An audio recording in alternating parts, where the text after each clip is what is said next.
خرم صاحب، یہ دونوں فریقین کا آپ نے موقف سنا. آپ حکومت میں prime minister last cabinet meeting میں اپنی وہ جو انٹینشنز ہیں وہ آفیشلی اس کو سٹیٹ کر چکے ہیں، لیکن اب آگے بڑھنی ہے بات تو آپ کا بھی بیانیہ سامنے آ جائے. یہ دونوں تو کہہ رہے ہیں کہ آگے بڑھنا ہے اور پری کنڈیشنز کے بغیر آگے بڑھنا ہے. آپ کیا کہتے ہیں؟ جی، تو بہت اچھی بات ہے کہ اگر قومی ڈائیلاگ ہونا ہے تو اس کا ایجنڈا بھی تو قومی ہونا چاہیے نا. اس کا ایجنڈا کراچی سے خیبر تک رہنے والے جو 25 کروڑ پاکستانی ہیں ان کی زندگیوں کے متعلق ہونا چاہیے. صرف اڈیالہ میں اس وقت سزا بھگتنے والے ایک شخص کے اوپر آپ 25 کروڑ لوگوں کی بھیٹ نہیں چڑھا سکتے. تو لہٰذا اگر یہ اس پہ بات کرنا چاہتے ہیں، لیجسلیشن پہ بات کرنا چاہتے ہیں، میری نظر میں تو دو کلیئر چیلنجز ہیں اور وہ پولیٹیکل نہیں ہیں. ایک ہمیں دہشت گردی سے لڑنا ہے اور اس کے جو افغانستان سے ڈیل کرنا ہے اس کے اوپر سیاسی جماعتوں کی گفتگو ہونی چاہیے، اور کسی کے پاس تجاویز ہیں وہ ہم بالکل سننے کے لیے تیار ہیں. اور دوسرا چیلنج بلا شبہ اکنامک گروتھ کا ہے کہ ہمیں اب جبکہ الحمدللہ ایک پولیٹیکل اور اکنامک سٹیبلٹی حاصل ہو گئی ہے تو اس کے بعد ہمیں اس کو گروتھ میں بدلنا ہے. وہ بھی ایک اتنا آسان چیلنج نہیں ہے. اس پہ بھی اگر پولیٹیکل پارٹیز کے پاس آئیڈیاز ہیں تو اس پہ بات کرنے کے لیے تیار ہیں. الیکشنز کے بارے میں لیجسلیشن کے پروپوزل ہے، اس پر بھی بات کرنے کے لیے تیار ہیں.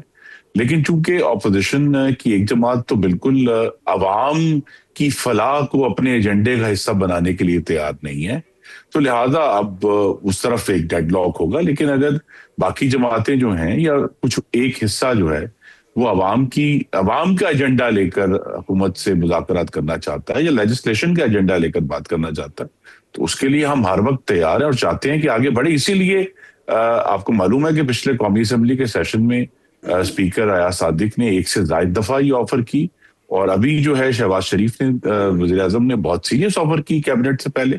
اب یہ وہی شہباز شریف ہیں جنہوں نے بطور لیڈر آف دی اپوزیشن اس وقت کے وزیر اعظم عمران خان کو میثاق مشرت کی دعوت بھی دی تھی کہ آئیں ہم مل کر بات کرتے ہیں. تو ہمارا ایجنڈا تو وہی ہے کہ پاکستان کو آگے لے کر جانا ہے، اور جو اگر اپوزیشن کرتی ہے اس کو ہم عدم استحکام نہیں کہہ سکتے کہ بھی وہ اگر اپوزیشن کر رہے ہیں تو بہت اچھی بات ہے، ضرور وہ حکومت کو.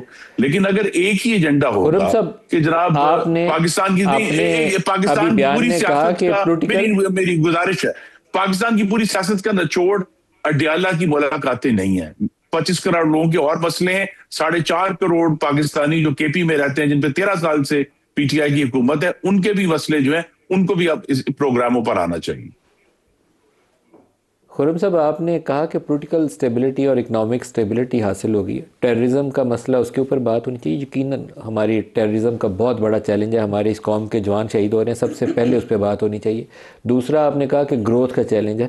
میرا تھوڑا سا آپ کے نقطہ نظر سے 100% عدم اتفاق ہے. تھوڑا سا نہیں ہے، 100% عدم اتفاق ہے.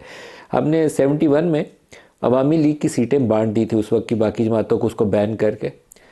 کیا وہ پولیٹیکل سٹیبلٹی کی طرف لے کے گیا تھا یا وہ ہماری بہت بڑی تاریخی حماقت تھی جس کو سبق سیکھتے ہوئے وہ حرکت دوبارہ نہیں کرنی چاہیے؟ ابھی بھی سیٹیں ان کی بانٹنی ہیں آپ لوگوں کو. آپ سمجھتے ہیں اس سے پاکستان میں جمہوریت مضبوط ہوگی، توانا ہوگی، پالیٹکس میں بہتری آئے گی؟ جی، پالیٹکس میں بہتری کی چوائس ہر وقت موجود ہے. اگر ایک جماعت جو ہے اس نے اپنے آپ کو تشدد کی سیاست اور افواج پاکستان مخالف، خاص طور پہ فیلڈ مارشل کے خلاف تو ذاتی طور پہ ہر روز نبرد آزمائیں، اگر اس پنجرے میں قید کر لیا ہے تو پھر باقی سیاست نے تو آگے جانا ہے، ملک نے بھی آگے جانا ہے. تو یہ ایشوز ان کے ہیں، اور یہ باتیں دیکھیے، یہ مذاکرات نہ کرنے کا نتیجہ ہے کہ یہ سیٹوں والا معاملہ ہوا. اگر اس وقت جس وقت یہ ہم نے مذاکرات شروع کیے تھے ابھی یہ فیصلے نہیں آئے تھے، اگر اس وقت لیجسلیشن کر کے اگر یہ اس وقت کچھ متانت کا ثبوت دیتے اور اس وقت لیجسلیشن ایسی ہو جاتی جس سے یہ رستہ نکل آتا تو آج یہ سچویشن نہ ہوتی. لیکن اگر یہ جو مستقل اصرار ہے کہ ہم نے کسی سیاسی جماعت سے بات نہیں کرنی اور ہم نے صرف جو ہے فوج سے بات کرنی ہے، اس کا یہ نتیجہ ہے کہ یہ ایک مشکل حالات میں جا رہے ہیں. اور اسی لیے اگر تحریک تحفظ آئین پاکستان نے ایک دروازہ کھولا ہے، اس کے ذریعے اس کو آغاز کرنا چاہیے، اور جب آغاز ہوگا اور کچھ اعتماد ڈیولپ ہوگا تو پھر اور بہت سے دروازے کھلیں.